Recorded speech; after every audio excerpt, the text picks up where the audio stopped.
Dans cette dernière et quatrième étape de notre étude des séries chronologiques, nous allons nous intéresser aux prévisions statistiques.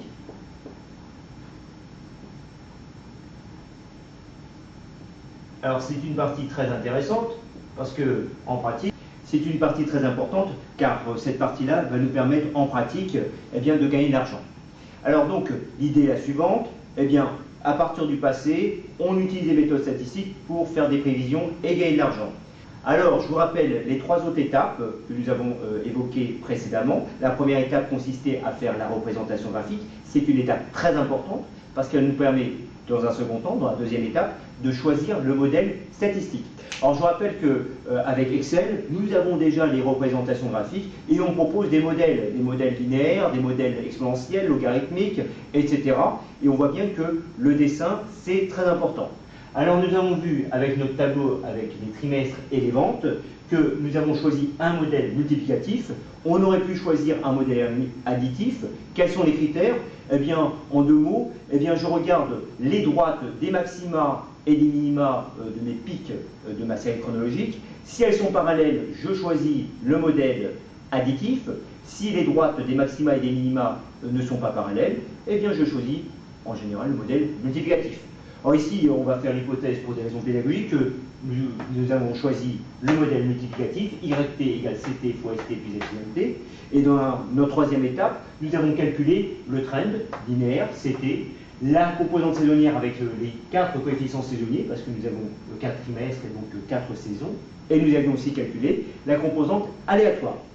Maintenant, pour les prévisions statistiques, dans le cas du modèle multiplicatif qui est le suivant, la formule Y chapeau T, chapeau pour dire les prévisions, est égale à CT fois ST pour T strictement plus grand que N, parce que nous faisons des prévisions.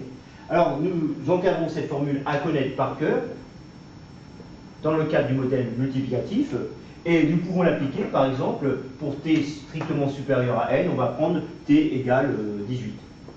Alors, pour T égale 18, Y chapeau 18, la prévision pour le trimestre numéro 18, est égale à C18 multiplié par S18, la composante saisonnière, pour le trimestre numéro 18.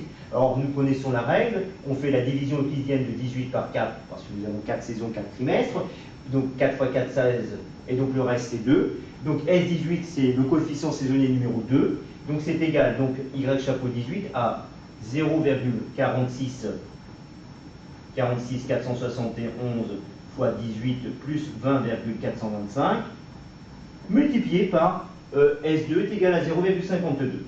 Or, j'accepte le résultat avec ma calculatrice, donc j'avais obtenu 14,97, ce qui est à peu près pour des prévisions égales à 15. Voici ma proposition de prévision en tenant compte de la composante saisonnière. Alors, il est hors de question de faire des prévisions ainsi, à partir des 4 années de données, de faire des prévisions dans un temps. C'est totalement farfelu. Alors, quelle règle choisir? Alors, je vous propose la règle du tiers. Par exemple, si j'ai 3 années de données, raisonnablement, je peux faire des bonnes prévisions sur un tiers des données, donc une année supplémentaire. Alors, maintenant, si je dépasse l'année, ça va devenir de plus en plus farfelu. Plus je m'éloigne de la fin de ma période de données, plus je m'éloigne de N, plus mes prévisions seront mauvaises. Donc, quelle proposition de prévision statistique je proposerai à long terme? Alors, je dirais que Y chapeau T est égal à CT lorsque T est très très grand par rapport à N. Voilà. Donc c'est une proposition, par exemple, de Y chapeau 30 pour 30 trimestres, je proposerai que c'est égal à C30, c'est-à-dire à 0,46 471 fois 30 plus 20,425. Donc en utilisant uniquement le train et avec ma calculatrice, j'aurai un résultat pour ma prévision en sachant que là je suis très éloigné d'une année supplémentaire. Donc les prévisions statistiques que je vous propose sont basées sur le train et je suis conscient que mes prévisions sont tout à fait hasardeuses et manquent de crédibilité. Voilà. Alors maintenant, dans un dernier temps, on pourrait peut-être s'intéresser aux applications de l'étude de notre série chronologique dans le cas de la bourse, quels sont les critères, quelles sont les conditions, quelles sont les hypothèses que nous allons proposer pour faire des choix en bourse, des ordres d'achat ou de vente pour gagner de l'argent.